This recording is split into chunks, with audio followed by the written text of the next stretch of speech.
Hello everyone. बच्चों, मैं doctor Durgavati Singh.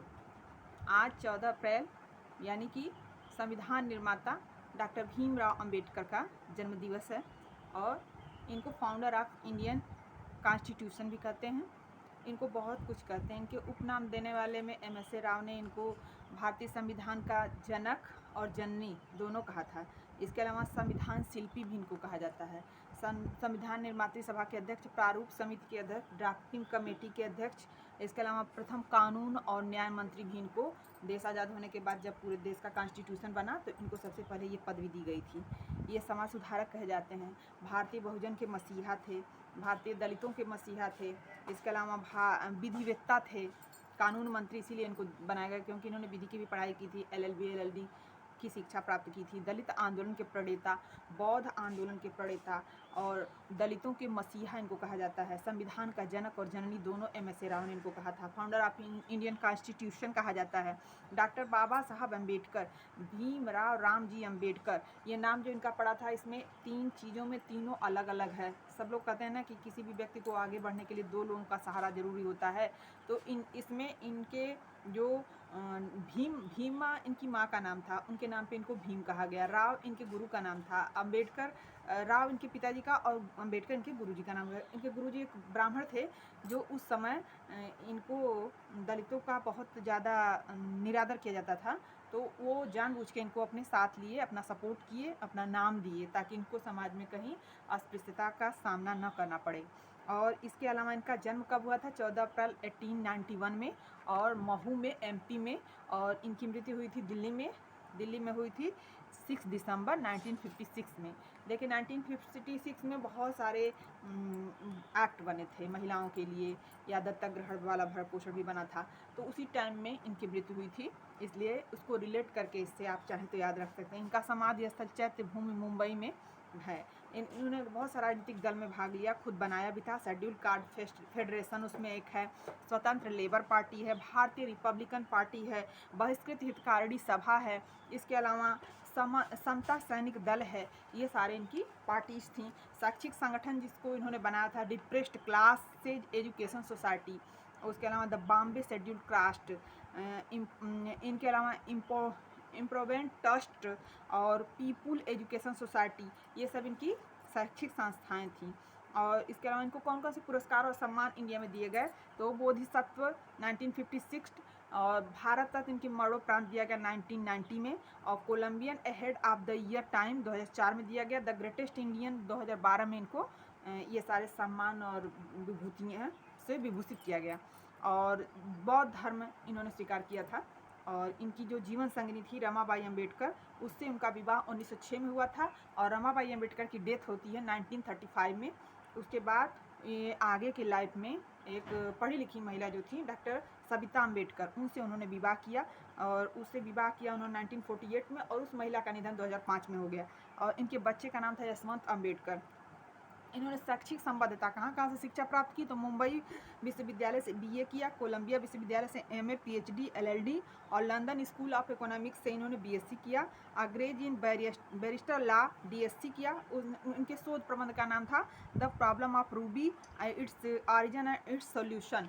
ये इनके शोध प्रबंध का नाम था। कभी कभी एग्जाम में पूछ भी दिया जाता है। ये आपको जो आज का सेशन मैं बता रही हूँ, ये सिर्फ कॉम्पिटिटिव एग्जाम के लिए नहीं है, बल्कि आपके अंदर एक चेतना जगाने का भी कार्य है। किस तरह से एक सामान्य लड़के ने, जो कि उस समय डिप्रेस्ड क्लास था, नीची जाति का था, उसको सामान्य जातियों के साथ कितनी अस्पृश्यता और कितनी परेशानियों का सामना करना पड़ता था, उन सबको झेलते हुए और समाज की मुख्य धारा से समता में लाने के लिए और दलितों को समाज की मुख्य धारा से जोड़ने के लिए इन्होंने कितना प्रयास किया, कितने सभाएं आयोजित की और कितने एक्ट बनाए और कितनी बुकें लिखी और कितना लोगों को जागरूक करने के लिए उन्होंने प्रयास किया।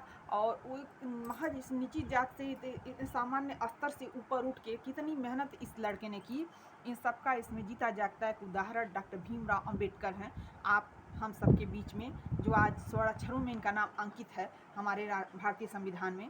इनको भारत निर्माता, संविधान निर्माता KB S राव ने इनको जनक और जननी भारतीय संविधान का दोनों कहा था। फाउंडर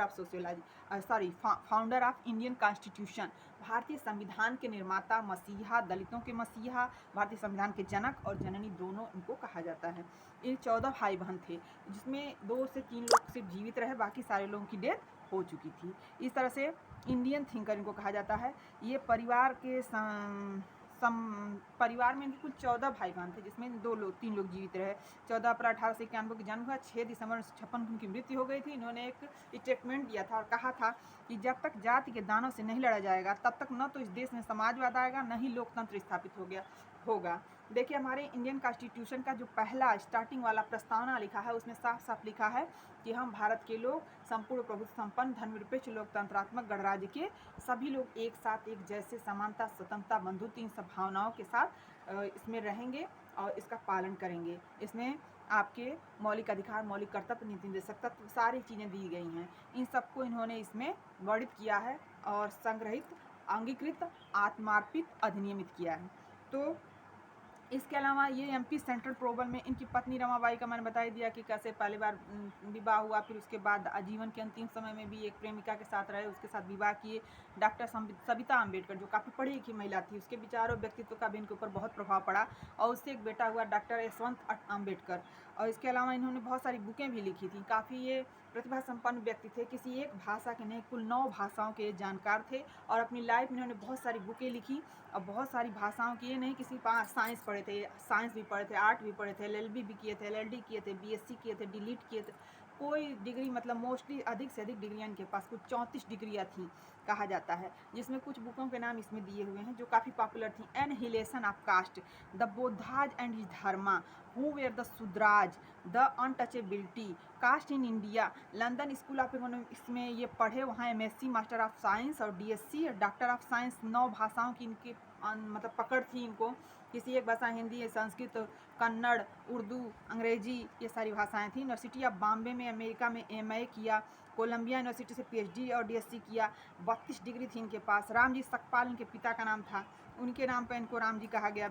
अम्बेडकर गुरु का नाम था, अब माता का नाम भीमा था। तो कुल मिला के तीनों लोगों का अंश था इनके नाम में, उसको मिला के इनका नाम पूरा रखा गया डॉक्टर भीमराव अम्बेडकर।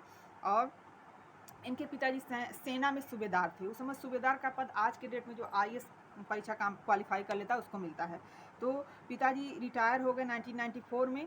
महज 3 साल ये पिताजी के मतलब सैलरी का आनंद ले पाए और रिटायर होने के बाद आधा पेंशन मिलती थी, उसी से पूरे फैमिली का खर्च चलाना, इनकी शिक्षा दीक्षा से लेकर सारी चीज़ों का प्रबंध करना उनके हाथ में था। 1897 में बम्बई एलिफेंस्टन से हाई स्कूल किए। दादा केलुस्कर जो इनके बहुत ज़्यादा हेल्प किए, सपोर्ट किए, सहयोग किए। तो दादा केलुस्कर ने क्या किया, लाइफ के लास्ट फेज में बुद्ध धर्म को इन्होंने ग्रहण कर लिया और 5 लाख लोगों को साथ लेकर उसमें सपोर्ट करवाया। 1913 में यूएस चले गए। दादा केलुस्कर बड़ौदा गायकवाड़ के द्वारा इनको स्कॉलरशिप दिलवाए। उस समय स्टैचू ऑफ इक्वलिटी 450 फीट ऊंचा एमपी में इन्होंने स्थापित किया। दलितों को मसीहा इनको कहा जाता है। कुल मिला के इन्होंने समाजीराव थर्ड ने इन्हें स्कॉलरशिप दिया। उस समय 25 रुपये पर मंथ का देते थे, जिससे यूएस में उस समय खर्चा इनका पूरा चल जाता था। 4 साल रह के वहाँ उन्होंने अपनी पढ़ाई की और नवल नाम का पारसी भी इनकी बहुत सपोर्ट किया। और उन्होंने कहा, नवल नाम के पारसी ने, हर किसी का जन्म बड़ा बनने के लिए नहीं होता, बल्कि कुछ लोग बड़े लोगों का सपोर्ट करने के लिए भी होते हैं। क्योंकि कोई भी बड़ा व्यक्ति जो आज तक बना है, काफ़ी पॉपुलर हुआ है, अकेले अपने दम पे नहीं हुआ है, बल्कि उसके साथ सपोर्ट करने वालों की संख्या रही है, तब जाके उनको सपोर्ट मिलता है।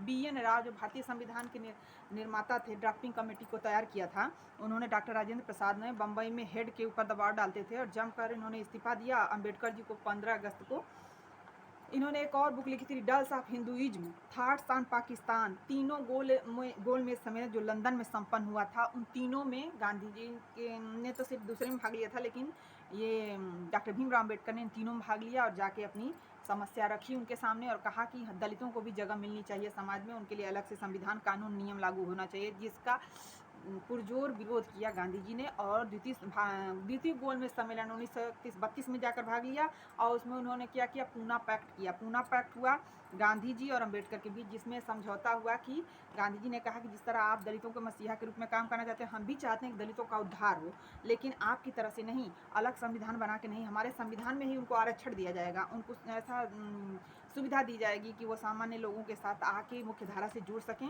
और उनका भी विकास हो, चाहे वो शैक्षिक हो, आर्थिक हो और राजनीतिक हो, हर तरह का उनका भी विकास होगा। साइमन कमीशन 1919 में आया, तब उसी पूना पैक्ट में अम्बेडकर ने विरोध किया और कहा कि अगर मार्ले मिंटो आया तो उसमें मुस्लिमों को आरक्षण दिया गया, 1919 में पारसियों और उनको आरक्षण दिया गया, तो हमारा जब बारी आता तो आप क्यों? इसीलिए उन्होंने क्विट इंडिया मूवमेंट जो 8 अगस्त 1942 को शुरू किया गया था, उसमें करो अमरो का नारा दिया था महात्मा गांधी ने, उसका जमकर विरोध किया डॉक्टर भीमराव अम्बेडकर ने। दोनों लोगों का उद्देश्य तो एक ही था, देश को आज़ाद कराना, लेकिन दोनों विचारधारा अलग थी। तो पहले कानून और न्याय मंत्री भीमराव अम्बेडकर को देश आज़ाद होने के बाद बनाया गया। बम्बई में इनको ज़बरदस्ती हरवाया गया था। आज़ाद भारत में चुनाव हार गए थे लोकसभा में, लेकिन राज्यसभा में इनको मंत्री का पद दिया गया और औरतों के लिए समानता का कार्य किए, बच्चों के लिए किए, महिलाओं के लिए किए, दलितों के लिए किए। तालाब कैंपेन का लीड लिया और तालाब के चारों ओर फैल गए। एक महद नाम का तालाब था, उसमें उस समय दलितों को मंदिर में प्रवेश नहीं करने दिया जाता था, सार्वजनिक स्थल पर बैठ के वो खा पी नहीं सकते थे। तो इन सबको तोड़ने के लिए वो आगे आगे आए और 5 लाख लोगों को लेके महद तालाब में जाके जमकर पानी पिया। उनकी देखा देखी सारे लोगों ने पिया और समानता का एक संदेश दिया, जिसके अगले दिन उच्च जाति के लोगों ने जमकर उनकी पिटाई की लाठी डंडे से, जिससे वो बहुत आहत और दुखी अंदर तक हो गए। लेकिन उनके पिताजी ने उनको समझाया और कहा कि तुम ही इस जो पुरानी रूढ़ी बनी हुई है और दलितों के साथ अत्याचार किया जाता है, इसको तुम खत्म कर सकते हो, तुम चाहो तो इसका अंत कर सकते हो और सबके साथ समानता का व्यवहार करने के लिए पहले तुमको आगे आना होगा, अपने बलि देनी होगी, अपनी बहुत सारा संघर्ष और सेक्रीफाइस करना होगा। तो मंदिर में एंट्री की कोशिश की और नहीं मिली। संविधान महिलाएं, देश, बच्चे सबके इक्वलिटी के लिए इन्होंने कार्य किया और ये कहते हैं कि तुम भी लायक बन सकती हो, अपने अधिकारों की मांग कर सकती हो। उस समय क्या था, नीच जाति के लिए, महिलाओं के लिए साड़ी का एक ड्रेस निर्धारित था, उसके अलावा कुछ दूसरा कपड़ा नहीं पहन सकती थी। ये कहा है कि तुम लोग आगे आओ और जो ड्रेस चाहो पहनो और जहाँ चाहो जैसे चाहो शिक्षा प्राप्त करो, बाहर निकलो, आगे बढ़ो और कोई तुमको रोकेगा नहीं, मैं आपका सपोर्ट करूँगा। तो इस तरह से महिलाओं का, बच्चों का, बूढ़ों का और जो देश में नीची जातियाँ थी, दलित, शोषित, उपेक्षित, जिनके साथ अत्याचार होता था, असमानता का व्यवहार किया जाता था, निषेध थी, वर्जनाएँ थी, उन सबको, कुत्सित चीज़ों को इन्होंने विरोध किया, ख़त्म किया और उसकी जगह पे नए नए अमेंडमेंट और एक्ट बनवाए। गांधी जी और अम्बेडकर दोनों की विचारधारा अलग अलग थे। अब वही 9 वाला 19 वाला उदाहरण देके इन्होंने 2020 में हरिजन नाम का जो था उसको बैन करवा दिया गया। इसके पहले ही गांधी जी का विरोध करते थे। गांधी जी ने ही हरिजन नाम दिया था चमारों को, जिसको उन्होंने कहा कि हरिजन नाम हटा दीजिए। और क्योंकि इसको अलग से देने से, जब साइमन कमीशन, जब आयोग ने दिया नाम, तो उसको उन्होंने दिया शेड्यूल कास्ट यानी कि अनुसूचित जात। उससे पहले गांधी जी ने हरिजन नाम दिया था, तो उसको 2020 में गवर्नमेंट के द्वारा कॉन्स्टिट्यूशन में बैन कर दिया गया, हटा दिया गया। विचारधाराओं की इनकी लड़ाई थी। Simon commission, 100 principles, 1931। उनका विरोधी, उनके पक्ष को बनाए जाने वाली कमेटी के अध्यक्ष अम्बेडकर थे। 14 अप्रैल को भारत के संविधान में लिखने की कम्युनिटी, जेंडर, कंट्री, हर तरह से देश को डेवलप कराने के लिए इन लोगों ने भरपूर पुरजोर, जोरदार समर्थन, प्रयास, मेहनत और बहुत ज़्यादा स्ट्रगल किया। इनके स्ट्रगल की कहानी अगर हम देखेंगे तो एक नीचे तबके से, एक नीची जाति का, महार जाति का, जिनको अपने सामान्य जाते थे स्टार्टिंग में पढ़ने, तो स्कूल में इनको सामान्य बच्चों के साथ, उस जाति के लड़कों के साथ बैठने नहीं दिया जाता था। ऐसा होता था कि टीचर पढ़ा रहे हैं, इनको क्वेश्चन आ रहा है, ये आंसर बताने के लिए प्रयासरत हैं, पीछे से हाथ उठाते थे, लेकिन इनको दरवाजे से बाहर बैठाया जाता था। और जब एक बार क्वेश्चन का आंसर आता था, ये हाथ उठाते थे, टीचर नहीं पूछे, दोबारा फिर हाथ उठाए, फिर टीचर नहीं पूछे, पूरा क्लास शांत था, ये हाथ उठाते थे, फिर भी टीचर नहीं पूछे। तो इन्होंने खड़े होकर पूछ दिया, सर मैं जब बताना चाह रहा हूँ तो आप क्यों नहीं मुझसे उत्तर पूछ रहे हैं? तो उन्होंने कहा कि तुमको अगर यहाँ बैठने की इजाज़त मिल जा रही है तो समझो यही बहुत बड़ी बात है, तुमसे आंसर पूछने की मुझे कोई ज़रूरत नहीं है। तो इससे उनका मन बहुत आहत हुआ, दुखी हुए। घर जाके उन्होंने अपने पिता सकपाल से बताया, जिसको सुनकर उन्होंने कहा कि देखो बेटा, तुम यहीं हार जाओगे तो हमारे पूरे कम्युनिटी की हार होगी। अगर अपनी कम्युनिटी को, अपने दलितों को आगे बढ़ाना है तो हमें आपको सबको आगे आना होगा और उसके लिए प्रयास करना होगा, पुरजोर विरोध करना होगा और डेवलपमेंट के लिए संघर्ष करना है, जिसके मसीहा तुम बनोगे। नेतृत्व करने की क्षमता सबके अंदर नहीं होती है, तुमको हो सकता है ईश्वर ने इसीलिए भेजा हो, इसीलिए उनको दलितों का मसीहा कहा जाता था। स्टार्टिंग यहीं से हुई थी। महत तालाब अधिनियम, डिप्रेस्ड क्लास के लिए आगे बढ़ने के लिए उनको बहिष्कृत हितकारिणी सभा, इसके अलावा बौद्ध धर्म इन्होंने स्वीकार किया। बोधिसत्व नाम का सम्मान 1956 में इनको मिला, 1956 में इनकी डेथ भी हो गई। और भारत रत्न नाम का इनको पुरस्कार जो मिला 1990 में मिला, इनके मरणोपरांत दिया गया। इसके अलावा डॉक्टर बाबा साहब भीमराव अम्बेडकर ने शेड्यूल्ड कास्ट फेडरेशन, स्वतंत्र लेबर पार्टी, भारतीय रिपब्लिकन पार्टी, बहिष्कृत हितकारिणी सभा, समता सैनिक दल, इस तरह की बहुत सारी संस्थाओं का समर्थन किया और आरबीआई की स्थापना भी इन्हीं के प्रयासों से हुई थी।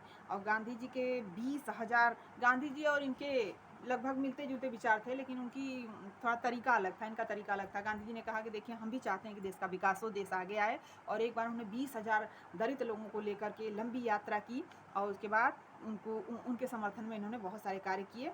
और उसके बाद देश के कॉन्स्टिट्यूशन में उनको रिजर्वेशन दिया गया, आरक्षण दिया गया, ताकि वो कम नंबर पाएँ तब भी नौकरी प्राप्त कर सकें। नौकरी में आरक्षण, लोकसभा में आरक्षण, राज्यसभा में, राजनीति में, अर्थ में, हर जगह तो उनको दिया गया। तो कुल उनके पुरजोर समर्थन, विरोध और संघर्ष का परिणाम प्रयास था कि एक नीची जात का व्यक्ति कितना मेहनत, कितना प्रयास, कितना स्ट्रगल करने के बाद वो आज के डेट में हमारे इंडिया में कॉन्स्टिट्यूशन में उसका नाम स्वर्णाक्षरों में अंकित है। कहीं भी उनकी मूर्ति लगी होती है तो हाथ में उनके संविधान का पूरा किताब लगा होता है, ऐसे ही नहीं लगा होता। उसके लिए उन्होंने बहुत सारा संघर्ष किया है, बहुत परेशानियां झेली, पूरे जीवन कष्ट झेला, इतने सारे एक्ट बनवाए उनके प्रयासों से, इतनी बुकें लिखी, इतनी भाषाओं के जानकार थे, इतनी सारी डिग्रियां उनके पास थी। तो ऐसे सत्पुरुष को और महान पुरुष को, जिन्होंने इतना संघर्ष किया और सामान्य उस नीच जात को भी हमारे आपके सबके मुख्य धारा से ला के जोड़ा, उनका डेवलपमेंट किया, उनके रिजर्वेशन के लिए प्रयास किया, उनके सत नमन है। उनके माता को नमन, उनके पिता को, उनके गुरु को, और साथ साथ उनको भी शतकोटि नमन है। और उनके जैसे और भी जो महापुरुष हैं और जो सामान्य जनता ने उनका सपोर्ट किया, सहयोग किया, आज की डेट में भी ज़रूरत है हम सबको जागने की, उनसे प्रेरणा लेने की और आगे बढ़ने की। तो आज के लिए इतना ही बच्चों। इस 14 अप्रैल पे उस दलितों के मसीहा, संविधान निर्माता, संविधान के जनक और जननी के रूप में माने जाने वाले डॉक्टर भीमराव अम्बेडकर को हमारी तरफ से शतकोटि नमन। आप लोग ऐसे ही पढ़ते रहिए, अपने गोल की तरफ आगे बढ़ते रहिए। तो आज के लिए इतना ही। That's all. थैंक